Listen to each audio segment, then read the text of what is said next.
Hello, my name is Jason, and I want to share my journey of learning English in London with you. A few years ago, I moved to this beautiful city with a big dream: to build a successful career and make a better life for myself. But there was one major obstacle standing in my way: English. When I first arrived in London, I knew a little bit of English. I could say hello, thank you, and ask for directions, but that was about it. I quickly realized that English wasn't just a language I needed to get by with. It was the key to everything I wanted to do. From making friends to finding a job, and even just enjoying life in this city, I knew that I had to improve my English skills fast. At first, it felt overwhelming. London is such a fast-paced city, and everyone seemed to speak so quickly. I could barely understand the conversations around me, and it was difficult to express my thoughts clearly. I felt embarrassed when I couldn't communicate properly, and there were times I wanted to give up, but I didn't. Instead, I made the decision to take my English seriously.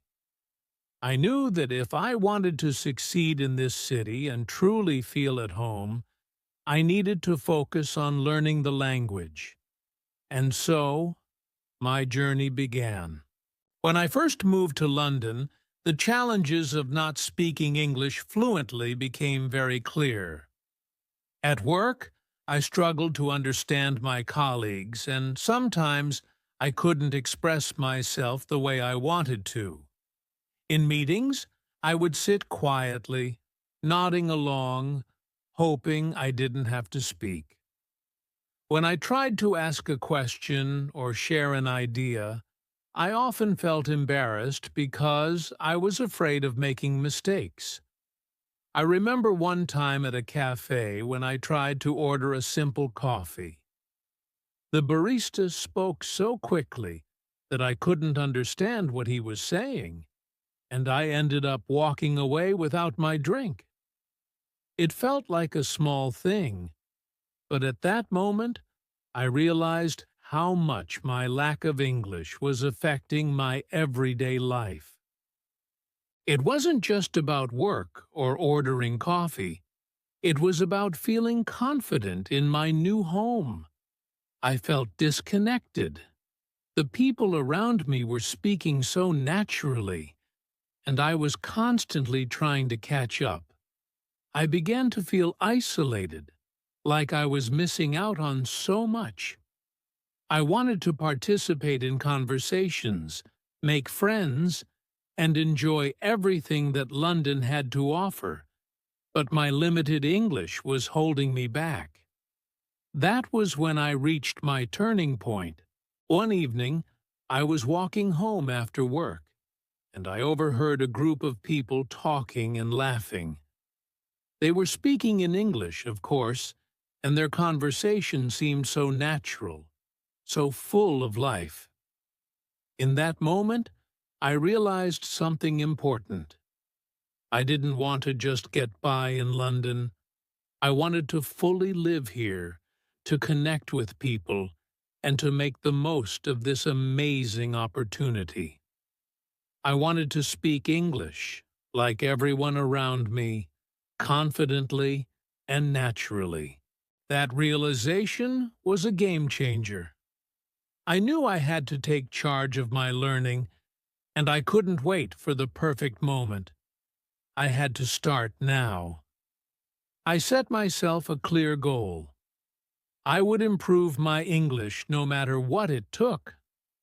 I told myself that I would be patient, but I would also be determined. I was going to practice every single day, even if it felt difficult at times. I made a commitment to myself to dedicate time every day to learning. Whether it was listening to English podcasts during my commute, reading articles, or practicing speaking with people around me, I would focus on improving. I set smaller goals too, like being able to order coffee without feeling nervous, or contributing one idea in a meeting. These small steps kept me motivated, and every little success helped me build the confidence I needed to keep going. Once I made the decision to focus on learning English, I knew I had to find the right resources to help me. I started by looking online for courses and apps that could guide me. There were so many options, but it was overwhelming at first. I tried several language learning apps like Duolingo and Babbel, and while they helped me learn vocabulary and basic phrases, I still felt that something was missing. I wanted to be able to speak confidently and understand native speakers, but these apps weren't giving me enough practice in real-life situations. I realized that in order to really improve, I needed more interactive and practical methods. So I decided to try online courses that offered video lessons and interactive exercises. They helped me understand grammar and sentence structure, which was great, but I still felt that my speaking skills weren't improving as fast as I wanted. I needed to practice speaking with real people. That's when I thought about joining a local language school or a language exchange group in London. I did some research and found a language school near my apartment. I was nervous about attending the first class, but as soon as I walked in, I felt a sense of excitement. The teacher was friendly, and the students came from all over the world, which made the class feel even more welcoming. I quickly realized that being in a group with other learners allowed me to practice speaking more often, and I wasn't as afraid to make mistakes. It was a safe space where everyone was trying to improve, just like me. In addition to the language school, I joined a local language exchange group. Every week, I would meet with people who wanted to practice English, and I would help them with their native languages. It was a great way to build friendships, while also improving my speaking skills. We would chat over coffee, discussing everything from our favorite movies to the challenges of living in London. These real-life conversations gave me the confidence I needed to speak more naturally and understand different accents and speaking styles. Even though I was making progress with my English, there were still many challenges ahead. One of the biggest struggles I faced was understanding native speakers. In London, people speak quickly and often with different accents, which made it hard for me to catch everything they said. Sometimes, I would find myself in conversations where I understood only a few words, and I would feel lost. It was frustrating, especially when I wanted to contribute, but couldn't find the right words, or didn't fully understand what was being discussed. There were moments when I felt embarrassed. I remember one time when I was talking to a group of colleagues at work, and I couldn't understand what one of them was saying because of their strong accent. I just smiled and nodded, but inside, I felt so small. I hated that feeling, and it made me doubt myself. But I quickly realized that these challenges were normal. Everyone learning a new language goes through them, and it wasn't a sign of failure. It was part of the process. What helped me push through these difficult moments was my determination to never give up. I knew I couldn't expect to speak English perfectly right away, and that made the pressure feel a little lighter. I decided to set small, achievable goals for myself, which kept me motivated. For example, I set a goal to understand at least one new word every day, or to be able to order food at a restaurant without looking at the menu. Slowly, I noticed the improvements. As I hit each small milestone, my confidence grew. Every time I understood a new word or sentence in a conversation, it felt like a victory. I started to feel proud of the progress I was making, and even though I wasn't fluent yet, I began to trust my ability to communicate. I reminded myself that making mistakes was okay. That was how I would learn. Little by little, I became more comfortable speaking and participating in conversations. One of the most valuable lessons I learned in my English journey was that immersion is key. Living in London gave me the perfect opportunity to practice English every day in real-life situations. No matter where I went, I was surrounded by people speaking English, which forced me to constantly adapt and improve my language skills. The city became my classroom, and the best part was that I didn't have to wait for a lesson to practice. I could learn on the go.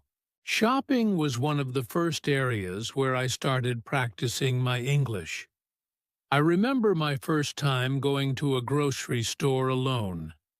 I had a shopping list, but when I reached the checkout counter, I suddenly froze. The cashier smiled at me and asked, "How's your day going?"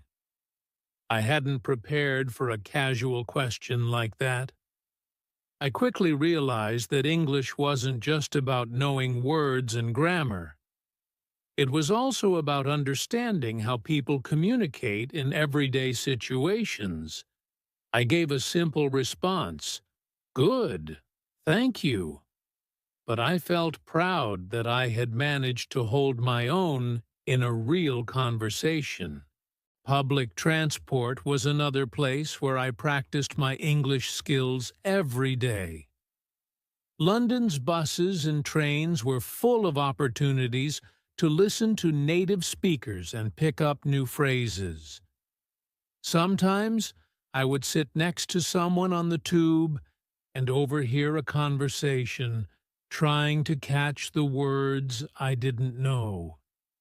It wasn't always easy, but I tried to focus on the context and use what I already knew to figure out the meaning of unfamiliar words.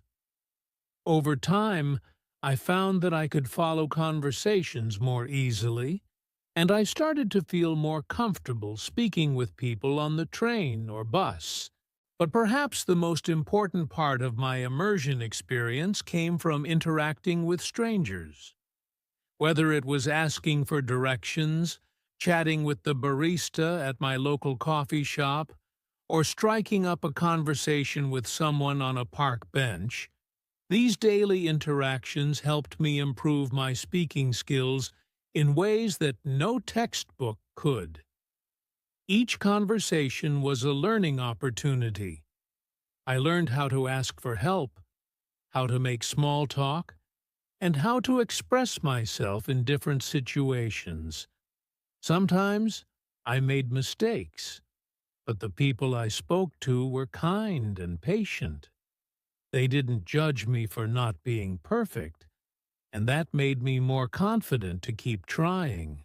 I also joined local events and activities, such as community meetups and volunteer work, which allowed me to practice English in informal settings.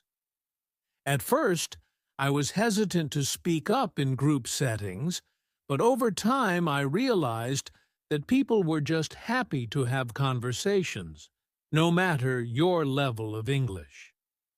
These interactions helped me feel more connected to the city and its people. I was no longer just an observer. I was a part of the community, and my English was becoming a natural tool for engaging with others. Living in London allowed me to continuously practice English without feeling like I was studying. Every conversation, no matter how small, helped me become more comfortable with the language. I learned that language isn't just about vocabulary and grammar. It's about building relationships and connecting with people. Immersion in the city's environment allowed me to see how English was used in different contexts and helped me practice in ways that I couldn't have done with textbooks alone. As my basic communication skills improved, I knew it was time to take my English to the next level. I wanted to move beyond simple conversations and really push myself to become more fluent and confident.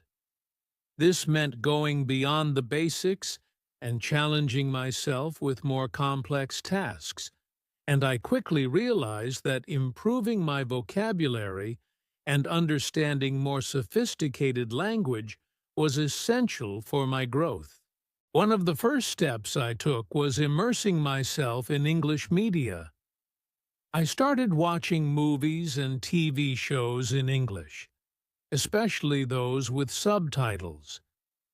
At first, it was difficult to understand every word, especially with different accents or slang, but I used this as an opportunity to learn. I would replay certain scenes to catch phrases I didn't understand and look up new vocabulary. Watching movies not only helped me with vocabulary, but it also gave me a better understanding of how native speakers use language in everyday life, how they express emotions, humor, and different situations. In addition to watching media, I also started reading books in English.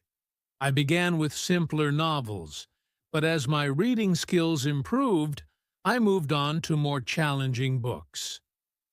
Reading introduced me to more advanced sentence structures and a wider range of vocabulary. I loved how reading helped me internalize language patterns and phrases that I could later use in conversations.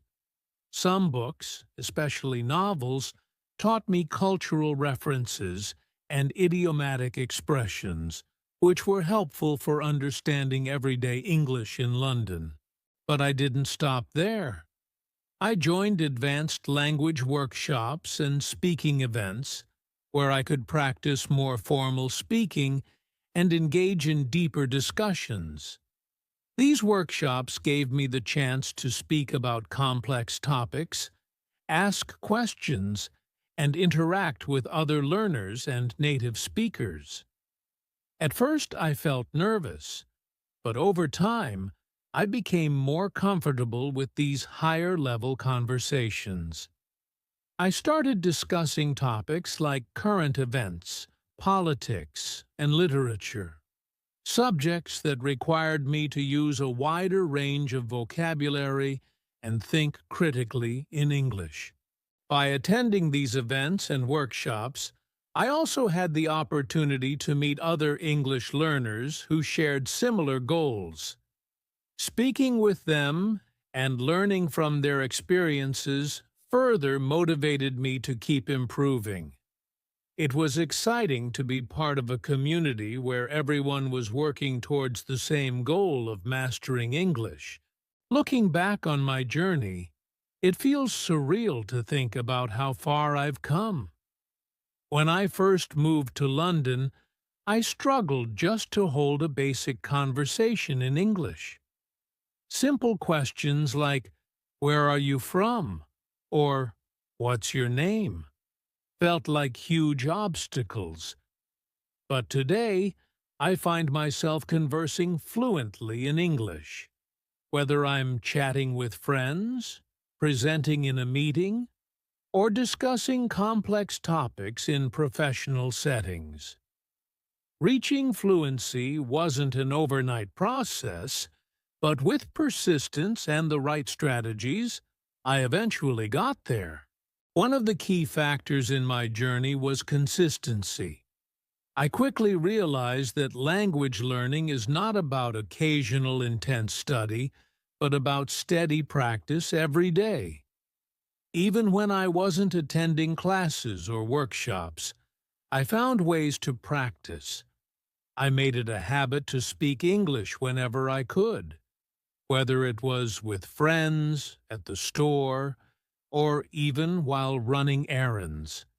Speaking in everyday situations helped me develop a natural rhythm and fluency that I couldn't have achieved through isolated study alone. Another important strategy was setting small, achievable goals. At first, my goals were simple. I want to be able to order food in English without any hesitation. Once I achieved that, I set bigger goals, like giving a short speech or presenting an idea at a work meeting. Each goal pushed me to improve in different ways, and celebrating small victories along the way kept me motivated. I found that when I broke my larger goal of fluency into smaller milestones, the process felt less overwhelming and more manageable. The support of the language community also played a huge role. Through language workshops, speaking events, and even online forums, I had the opportunity to speak with other learners and native speakers. These interactions provided valuable practice and feedback, which accelerated my learning. The more I practiced, the more confident I became. I began to realize that the fear I had at the beginning wasn't about not knowing enough English. It was about the fear of making mistakes. Once I accepted that making mistakes was part of the process, I became more comfortable and open to using English in all situations. One of the most rewarding parts of this journey was the shift I experienced in my confidence. Initially, I would freeze up during conversations, worrying about making errors or not understanding the other person. But as I kept pushing myself, I learned to focus less on perfection and more on communication. I became more comfortable in social settings, where I could confidently talk about anything, from weekend plans to deeper discussions about culture, travel, or politics. In professional settings, I started to take on more responsibility, like leading meetings or participating in interviews, all in English. Today, English is no longer a barrier for me. It's a tool I use to connect with others, both socially and professionally. Whether I'm speaking with colleagues in a corporate environment or with friends at a cafe, I can express myself clearly and confidently. I've learned that fluency isn't just about knowing grammar rules or having a large vocabulary. It's about being comfortable with the language, using it confidently in different contexts, and enjoying the process of communication itself. Looking back, I realized that fluency didn't happen because of one specific method or strategy. It was a combination of consistent practice, setting goals, learning from others, and, most importantly, never giving up. Today, I speak English with the same ease that I speak my native language. I can participate in any conversation, work on projects, and even think in English at times. It's been a journey of growth and discovery, and now English is a powerful tool that continues to open doors for me in both my personal and professional life. If you're just starting your English learning journey, I want to remind you that it's okay to feel nervous or unsure. I've been there. The most important thing I've learned is that mistakes are part of the process. They don't define you, they help you grow. Don't be afraid of making errors. They're a sign that you're learning and improving. The key is to keep going, even when it feels challenging. For beginners, my biggest piece of advice is to practice every day. Whether it's speaking, listening, or reading, consistency is crucial. Start small, have short conversations, listen to English podcasts, or watch shows with subtitles. The more you expose yourself to the language, the quicker you'll pick it up. Also, don't be afraid to seek out real-life conversations with native speakers or other learners. Immersing yourself in the language is one of the best ways to improve. Remember, learning English takes time, but it's absolutely achievable. Be patient with yourself and stay determined. Every small step you take gets you closer to fluency.